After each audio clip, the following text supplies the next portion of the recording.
Imagine a country where truth is controlled, fear is silenced, and even the idea of a serial killer is considered impossible. Now imagine this. In that same country, a predator roamed freely for more than a decade, hiding in plain sight, walking among ordinary people, even sitting next to the very officers hunting him. This isn't a thriller movie. This isn't a Netflix crime series. This is a real story. A story buried under layers of secrecy, censorship, and human suffering. Between the late 1970s and early 1990s, the Soviet Union was unknowingly home to one of the most brutal killers in modern history. A man who murdered children, teenagers, and vulnerable women. A man who blended into society so perfectly that even when he was arrested, twice the police let him go. A man whose crimes were dismissed, hidden, or ignored because the government didn't want the world to know that such evil existed inside the perfect socialist state. His name was Andrei Chikatilo. But to the people of Rostov, he became known as the Butcher of the Red Forest, the Rostov Ripper. A monster shaped by war, starvation, and a system that failed to see the darkness growing inside him. For more than 10 years, bodies kept appearing in forests, fields, and railway paths, brutally stabbed, mutilated, destroyed. Every crime scene told the same horrifying story. Every victim was someone's child. Every detail pointed to the same person. And yet, for the longest time, no one believed a killer like this could exist. So how did he escape? Why did the police fail again and again? How did outdated Soviet science allow him to walk free? And what finally led to his arrest after 12 years of terror? Today, we dive deep into the haunting truth behind one of the most horrifying serial killer cases in history. A story of fear, denial, incompetence, but also of determination, courage, and the relentless pursuit of justice. This is not just the story of a killer. This is the story of an entire nation struggling to confront a monster it refused to believe in. Welcome to the chilling saga of Andrei Chikatilo, the man who hid behind a teacher's smile while committing unimaginable evil. Let's begin. It was a cold, gray morning in November 1990 when Soviet police surrounded a quiet bus station in Rostov-on-Don. The city was silent beneath a blanket of fog, its streets empty except for the distant hum of traffic and the crunch of boots on frost. For months, investigators had been hunting a ghost, a killer so brutal, so methodical, that even hardened officers struggled to comprehend his crimes. Now, as a tall, thin man with tired eyes and wire-rimmed glasses stepped off a train and walked into the station, no one could have guessed that this unassuming figure was one of the most prolific serial killers in modern history. His name was Andrei Chikatilo, a schoolteacher, a father, a seemingly ordinary Soviet citizen. But behind that quiet demeanor lay something monstrous. For more than a decade, he had hunted the vulnerable, children, teenagers, young women in the forests, bus stations, and train yards of southern Russia. He lured them with kindness, disarmed them with trust, and then unleashed an unimaginable cruelty. By the time he was caught, over 50 people were dead. But to understand how this monster came to be, we must go back long before the police ambushed him at that bus station, to the chaos of post-war Soviet life where poverty, fear, and silence created the perfect breeding ground for evil. Andrei Chikatilo was born in 1936, in a small Ukrainian village devastated by famine. The horrors of the Holodomor, Stalin's man-made famine, were still fresh in memory. Millions had starved, and stories of cannibalism whispered through the countryside like a nightmare people couldn't wake from. His childhood was marked by hunger and humiliation. His father, a poor farmer, was sent to fight in World War II. His mother was left alone, broken and bitter. She told young Andrei a story that would scar him for life, that his older brother, Stepan, had been kidnapped and eaten by neighbors during the famine. Whether true or not, the story fused in Chikatilo's mind, blending horror, fear, and fascination into something he could never escape. At school, he was a quiet, awkward boy, bullied for his shyness, mocked for his weakness.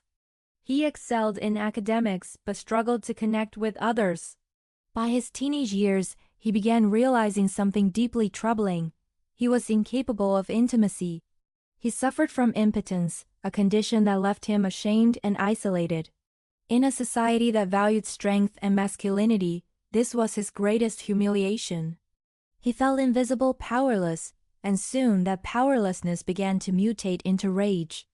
In the late 1950s, Chikatilo joined the Communist Party, served briefly in the military, and later became a teacher. Outwardly, he was respectable, a quiet, disciplined man who believed in Soviet ideals. But inside his mind was unraveling. He began to develop violent fantasies, visions of control, pain, and submission. When he first assaulted a student at the school where he worked, he wasn't caught. The incident was buried quietly by administrators who didn't want trouble with the authorities. That silence, that Soviet culture of denial, gave him power. And in the years that followed, it would give him victims. By the 1970s, he had settled in Rostov-on-Don, a bustling industrial city where people came and went constantly. It was the perfect hunting ground, anonymity, poverty, and broken families everywhere. He began frequenting train stations and bus depots, looking for lost souls, runaways, orphans, the forgotten children of the collapsing Soviet dream. He would offer food money or a place to stay, and when they followed, they vanished forever. Their bodies were later found in the forests outside town, mutilated, stabbed dozens of times, eyes gouged out. Each crime was more frenzied, more brutal than the last. The newspapers didn't print the truth, they couldn't. In the Soviet Union, serial killers did not exist. Crime of that kind was a Western disease, according to official propaganda. And so, as the government hid the truth, Chikatilo's darkness thrived in the silence. By the time his crimes were finally acknowledged in the 1980s, the Soviet police had already discovered a trail of horror spanning over a decade, but they had no name, no suspect, and no pattern that made sense. He killed with precision and unpredictability. He blended into society like a ghost. He was not a madman raving in the streets. He was a quiet man who smiled at his neighbors. And that made him far more terrifying. Because Andrei Chikatilo wasn't born a monster. He became one, forged in hunger, fear, humiliation, and the cracks of a broken system that refused to see him. The year was 1978. And the Soviet Union was entering a period of quiet decay, factories failing, food shortages rising, and a sense of hopelessness settling over ordinary citizens. In this bleak atmosphere, Andrei Chikatilo committed the murder that would transform him from a troubled man into a full-fledged predator. Her name was Yelena Zakhanova, a 9-year-old girl from the small town of Shakhty. She lived in a cramped Soviet housing block, spent afternoons playing outside, and walked home alone like millions of other children did. On December 22nd, she left her home to visit a local shop. She never returned. Chikatilo spotted her near a bus stop, cold, hungry, innocent. He approached her with the practiced softness of a teacher, offering a piece of chewing gum, a rare treat in the Soviet Union. For a child, it seemed harmless. She followed him willingly. He led her to a decrepit hut near a railway line, an abandoned structure filled with rotting wood and broken windows. There, under the gray fading light of a winter afternoon, his fantasies exploded into reality. Yelena struggled. She screamed. Chikatilo panicked, and in that panic, he discovered something horrifying. Violence gave him pleasure. He stabbed her repeatedly, the frenzy overwhelming him, releasing years of humiliation and rage. When the attack was over, he left her small body in the snow and walked away quietly, a man transformed by what he had done. The next day, villagers found her corpse. The brutality stunned even hardened Soviet investigators. But from the start, the investigation was doomed. Authorities refused to consider the possibility of a sexual predator. Official doctrine insisted that such crimes did not exist in the workers' paradise. So instead of searching for a serial killer, they looked for someone who fit a convenient narrative. A construction worker named Alexander Kravchenko, who had a criminal record but no connection to the murder, was arrested. Under pressure, he confessed, or rather, was forced to confess. He was executed for Yelena's murder. The real killer, Andrei Chikatilo, walked free. This miscarriage of justice emboldened him. He had tasted blood, survived investigation, and watched an innocent man take the blame for his crime. His fear dissolved. His fantasies grew stronger. And somewhere deep inside, a voice whispered, "You can do this again." In the early 1980s, as the Soviet Union's social fabric unraveled, Chikatilo discovered the perfect hunting grounds: bus stations, train platforms, and forest paths filled with runaways, lonely teenagers, and people no one would miss. He learned to blend in seamlessly. A soft-spoken teacher, a polite man who avoided eye contact, someone who looked too ordinary to fear. His second victim was a teenage girl who had argued with her parents and run away. The third, a young boy waiting for a trolleybus alone. Each murder followed a similar pattern: luring, isolating, stabbing, mutilating, each more brutal than the last. By 1983, the bodies were mounting. Police were noticing patterns but were shackled by a government terrified of admitting the truth.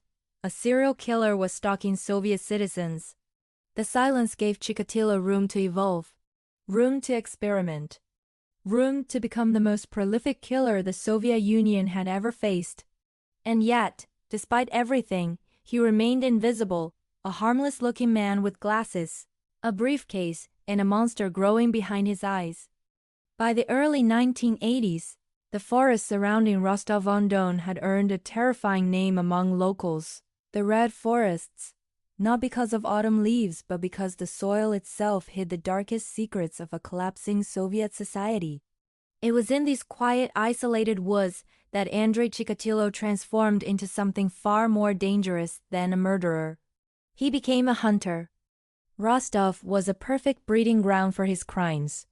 The city was filled with migrants, runaways, factory workers, and children who slipped through the cracks of a failing system. In a nation where families struggled to survive, missing people were shockingly common and often ignored. Train stations were packed with teenagers looking for work. Bus depots overflowed with students traveling alone. And the forests, just outside the city, became a blurred border between civilization and something far more primitive. This was where Chikatilo thrived. He walked through bus terminals with the calm of a schoolteacher, carrying a briefcase, adjusting his glasses, scanning the crowd. His targets were always vulnerable: a child traveling alone, a runaway girl, a mentally disabled youth, a prostitute whom no one would report missing. He approached them with soft words and gentle gestures, an offer of food, a promise of shelter, a lie crafted with precision. Once they trusted him, he led them down forest paths, quiet trails where the wind carried no echoes, where no one would hear the screams. And there, surrounded by trees, his brutality reached its full, horrifying form. Victims were stabbed dozens of times, sometimes more than 50. Many had their eyes gouged out, a gruesome signature that baffled investigators. Some bodies were mutilated beyond recognition. To Chikatilo, the forests were not just hiding places. They were ritual grounds.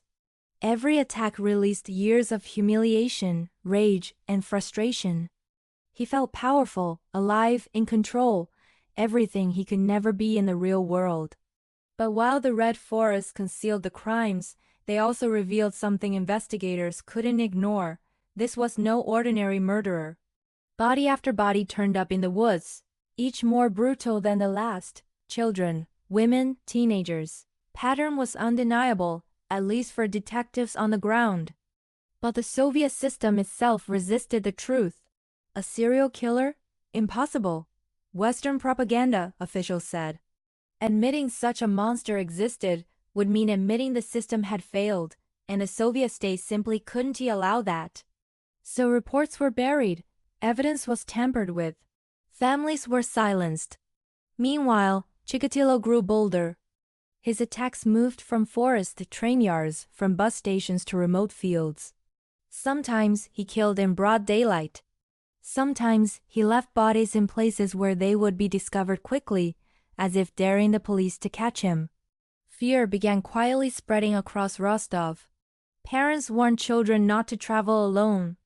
Commuters avoided remote areas. Rumors circulated of a phantom butcher roaming the woods, but the government insisted everything was under control. It wasn't. By 1984, the number of bodies had crossed a horrifying threshold. The patterns were undeniable. The Red Forests had become a graveyard. Detectives finally realized what the Soviet state did not want to admit. A serial killer was hunting their citizens, and he was far from done. But the most chilling part? The man responsible blended so perfectly into society that he could walk among witnesses, talk to investigators, even lead search parties. And no one noticed. By 1984, the investigation had reached a breaking point. Bodies kept appearing in the forests and fields around Rostov-on-Don, brutally stabbed, mutilated, violated beyond imagination. Detectives recognized the pattern, but the Soviet system refused to acknowledge the unthinkable. A serial killer was hunting children and women across the region. In the USSR, such crimes were believed to be a Western disease. Admitting the truth would mean admitting the state had failed to protect its citizens. So instead of transparency, the government imposed silence. But the police, men who walked through the forests, saw the corpses, met the grieving families, knew the truth firsthand. They weren't hunting a criminal. They were hunting a ghost. The investigation was placed under the command of Major Mikhail Fedosov, one of the most respected detectives in the Soviet Union. When he arrived, he saw a nightmare laid out in case files. Victims aged 7 to 45, murders stretching over years, each more violent than the last. There was no motive that made sense. No clear pattern of location, no consistent victim type. This was not an ordinary killer. This was someone who killed purely for the sake of killing. Fedosov said one sentence that echoed throughout police headquarters. If we fail, more children will die. And their blood will be on us. But catching the killer was like chasing fog. To begin, the police launched one of the largest manhunts in Soviet history. Over 200 detectives, forensic experts, and local officers were assigned. Plainclothes policemen patrolled bus stations. Undercover teams monitored forests and remote roads. For the first time, the Soviet Union quietly acknowledged, internally, that they were facing a serial murderer. But the investigation immediately ran into a dangerous problem: false suspects. Because the crimes were so shocking, authorities needed someone to blame anyone. More than 200 innocent men were arrested. Many were mentally ill, homeless, or had prior records. Some were coerced into confessions, others were imprisoned just to calm public fears. The real killer watched all of this unfold and grew bolder. To try to profile the murderer, Fedosov did something rare in a Soviet system. He brought in a psychologist. His name was Dr. Alexander Bukhanovsky, a quiet, brilliant psychiatrist who studied abnormal psychology in a country where such research was discouraged. Bukhanovsky read every report and came to a chilling conclusion. You are looking for a middle-aged man, educated, married, soft-spoken. Someone who appears harmless. Someone who kills because he cannot stop. At first, officers laughed. The killer described sounded like a schoolteacher, not a monster. But the longer the investigation dragged on, the more they realized Bukhanovsky was right. Meanwhile, the killer, Andrei Chikatilo, continued to strike. He changed his hissing grounds, altered his tactics, and exploited every weakness in the investigation. He knew police believed the killer was a young vagrant. So he dressed neatly, carried a briefcase, wore glasses, and walked confidently through train stations where undercover officers stood guard. He even chatted casually with a few of them. To them, he looked like a shy, harmless bureaucrat. To his victims, he was death. Months turned into a year. Dozens more were murdered. Police were exhausted, demoralized, drowning in dead ends. Every time they thought they had a lead, it collapsed. Every time they set a trap, the killer slipped through it. He knew the forest better than the investigators. He knew which stations lacked surveillance. He knew which places had no witnesses. He blended into Soviet society so perfectly that even when the police stood right next to him, they never saw the monster behind the smile. The truth was clear. They weren't hunting a man. They were hunting a ghost born from the failures of a collapsing nation. As the body count rose across Rostov and its surrounding regions, one truth became painfully clear. The Soviet system was not built to catch a serial killer. Not because the police lacked intelligence or courage, they worked tirelessly, often without sleep, but because the system itself was designed to deny the existence of such evil. In the eyes of the Communist Party, serial killers were a symptom of capitalist decay, a Western phenomenon rooted in social inequality and moral corruption. The USSR, according to its propaganda, was immune. So when the murders began, instead of confronting reality, officials chose a narrative that protected the state, not the people. Serial murder does not happen in the Soviet Union. That single sentence paralyzed the investigation more than any lack of evidence. The result was catastrophic. Police officers who voiced the possibility of a serial killer were reprimanded or silenced. Reports were filtered. Statistics were manipulated. Bodies were misclassified. Runaways were dismissed as juvenile delinquents. Missing women were labeled prostitutes who fled town. Parents who begged for help were told their children must have joined relatives in another city. The system did not see victims. It saw inconvenient data. This denial created the perfect hunting ground for Chikatilo. While officials argued ideology, he walked freely through bus stations, selecting his next victim. And the consequences were devastating. Multiple innocent men were arrested, some brutally interrogated, others forced into confessions. One mentally disabled man committed suicide in custody, unable to bear the pressure. Another suspect spent 2 years in prison before investigators admitted they had no evidence against him. All while Chikatilo continued to kill. The tragedy wasn't just the deaths. It was the fact that these deaths were preventable. Had the authorities accepted reality sooner, had they allowed the police to operate without political interference, dozens of children and women might have been saved. The bureaucracy also suffocated the investigation in another way: lack of resources. Forensic science in the USSR lagged behind the West. DNA testing did not exist there yet. Serial killer profiling was mocked as bourgeois nonsense. Even basic communication between departments was painfully slow. Instead of a coordinated national response, there were fragmented regional efforts, each department hoarding information, each afraid to admit failure. The killer knew this. He exploited it brilliantly. He moved from city to city, knowing police jurisdictions didn't share data effectively. He varied his victims, knowing investigators were discouraged from seeing patterns. He adjusted his methods, knowing the forensic limitations wouldn't connect his crimes. He wasn't just killing people. He was weaving through the cracks of a system collapsing under its own ideological weight. And while the state denied the truth, ordinary people suffered. Parents stopped letting children walk alone. Women avoided bus stations after dark. Rumors spread like wildfire. A man in glasses, a man with a briefcase, a man who walks with a limp. But fear alone couldn't catch the killer. What the Soviet Union needed was transparency. What it had was censorship. What it needed was nationwide cooperation. What it had was competition between departments. What it needed was modern profiling. What it had was suspicion of science. And in that tragic gap between what was needed and what existed, Chikatilo thrived.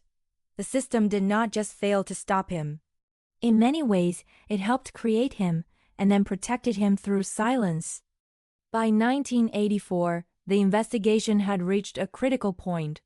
Police had hundreds of officers on the ground, psychologists creating profiles, and surveillance teams stationed at every major transport hub in Rostov. They were exhausted, desperate, and terrified that every passing day meant another victim. But what they didn't know was that the killer they had been hunting for years, the ghost of the Red Forests, had already slipped through their fingers, more than once. And each time, they let him go. It happened first at a train station in Shakti, a bleak concrete terminal filled with the noise of buses, shouts, and cold winter winds. A plainclothes officer patrolling the area noticed a strange man standing awkwardly near the station wall. He was tall, frail-looking, wearing a long coat and carrying a cheap leather briefcase. He wasn't interacting with anyone, but he was watching, especially the children traveling alone. The officer approached him. The man immediately became nervous. His breathing quickened. His hands trembled. When asked for his ID, he struggled to answer simple questions. Inside his briefcase, the officer found a jar of Vaseline and a length of rope. This was not normal. This was not innocent. The officer arrested him on the spot. His name, Andrei Chikatilo. The police had finally caught the killer. They just didn't know it yet. At the police station, Chikatilo behaved exactly as a serial killer would when cornered. He stuttered, avoided eye contact, contradicted himself, and seemed terrified of being searched. But then came the twist. To detain a suspect in a Soviet legal system, officers needed a clear criminal charge. The items found in his briefcase were suspicious, but not illegal. So detectives turned to the one crime they could connect to him: theft. He had been caught stealing a roll of fabric from his workplace months earlier. They charged him for that, nothing else. After a short sentence, Chikatilo walked free. And the killings immediately resumed. The second mischance came months later, after another body, a young girl, was discovered in the woods. Witnesses reported seeing a middle-aged man with glasses and a briefcase near the scene. Police distributed sketches. They interrogated more than 20,000 men. They created detailed psychological profiles. The sketches looked eerily like Chikatilo. The description matched his build. The pattern of movement fit his routine. But the biggest problem? His name had already been cleared by a blood test. Here was the heartbreaking irony. Soviet forensics were outdated and based on incorrect assumptions. Chikatilo's blood type did not match the semen samples found on victims. What investigators didn't understand was that his rare genetic condition allowed him to leave one type of bodily fluid while having another blood type in his veins. To Soviet science, he was innocent. To the officers on the ground, he was suspicious. To the victims, he was death. And so, once again, the real killer walked away. These mistakes haunted investigators for years.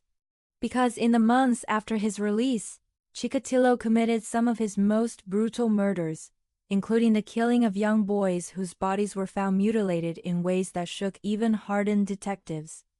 The truth was painful. They had the killer. They spoke to him.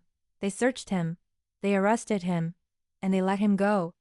Not because they were incompetent, but because the system failed them, just as it failed every victim whose life was stolen by the man they almost caught. By 1985, detectives were staring at a terrifying truth. The killer they were chasing was not just violent, he was methodical, evolving, and disturbingly consistent. Every crime scene revealed something chilling, a pattern, a ritual, a glimpse into the twisted psychology of a man whose madness had become almost systematic. This wasn't chaos. This was calculated brutality. And that realization changed the entire investigation. When detectives reviewed the case files, they found that Chikatilo's killings followed a recognizable cycle, almost like an addiction. The hunt. He would roam train stations, bus stops, or markets, looking for someone alone, someone vulnerable. The approach. He always used kindness, a smile, a soft voice, a small promise. The isolation. A walk into the woods, a shortcut, a deserted path near a railway line. The attack, a sudden explosion of violence, always involving a knife. The ritual, mutilation, usually focused on the eyes, abdomen, and sexual organs. The release, a moment of calm until the urge resurfaced. The return. Days or weeks later, he would start again. This chilling pattern held across dozens of murders. Each victim different, but the process nearly identical. It was this consistency, ironically, that finally helped investigators piece together the mind behind the crimes. One of the first breakthroughs came from Dr. Alexander Bukhanovsky, the psychiatrist who profiled the killer months earlier. He recognized that the mutilations weren't random. They reflected deep-rooted psychological pain, humiliation, rage, sexual dysfunction, and a desire for dominance. He told investigators, "This man cannot form normal relationships. Violence is the only way he feels powerful." To Chikatilo, murder wasn't an act of opportunity. It was an emotional outlet, the only way he felt in control. The removal of the eyes, one of his most disturbing signatures, had a reason too. In Russian folklore, it was believed that the dead could carry the image of their killer in their eyes. Chikatilo feared being recognized by his victims even after death. His madness had a logic, twisted but precise. Every element of his crimes reflected two sides of him: the fearful child he once was and the predator he had become. He always targeted those weaker than him, children, runaways, mentally disabled individuals, because they were easy to lure and unlikely to fight back. He never used a gun. The intimacy of stabbing gave him the sense of control he craved. He never killed someone who knew him. Anonymity was essential to his survival. It was as if he had created a rulebook for murder, a strategy, a routine. But perhaps the most frightening element of this pattern was how quickly he adapted. When police increased patrols near forests, he moved to rail yards. When investigators watched bus stations, he targeted markets. When officers spread decoys, he shifted to smaller villages. Every time authorities changed tactics, he evolved faster. He didn't think like a serial killer in the Western sense. He thought like a man who had grown up in starvation, war, abuse, and silence. His brutality was shaped by a lifetime of emotional damage and fueled by a system that refused to acknowledge his existence.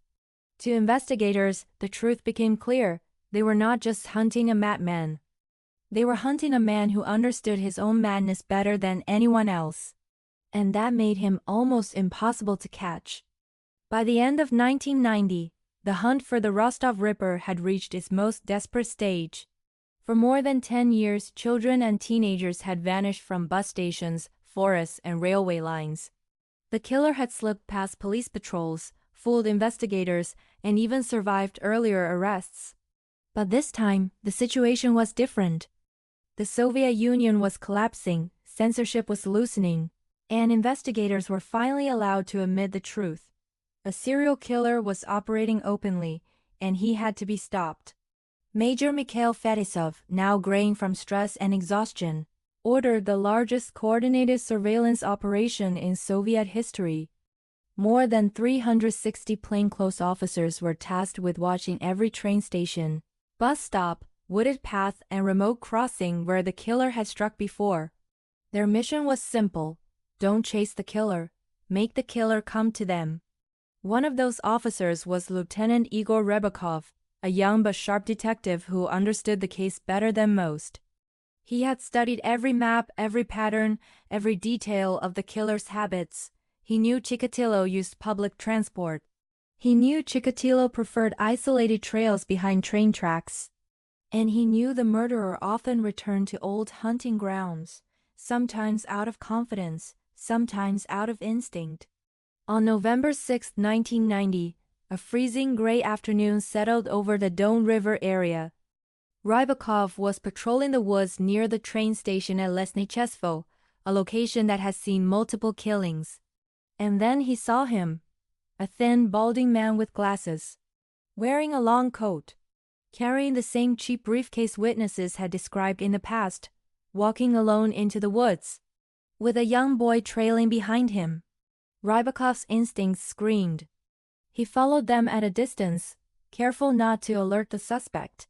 Minutes later, the man reappeared, alone. The boy was nowhere. When Chikatilo walked out of the trees, he wiped his hands on his coat, breathing heavily, looking around nervously. And that was all Rybakov needed. He approached, demanded identification and questioned him. Chikatilo's answers were shaky, inconsistent, the same behavior he had shown years earlier when police had unknowingly let him go. But this time things were different. Rybakov reported everything to headquarters. Within hours, officers quietly surrounded the area. Search teams entered the woods Chikatilo had just left. What they found was every detective's nightmare. The body of a young boy freshly killed, lying in the undergrowth. There was no doubt now, no hesitation. No state ideology blocking the truth. This man, this quiet, unremarkable factory worker, was the killer they had been hunting for over a decade.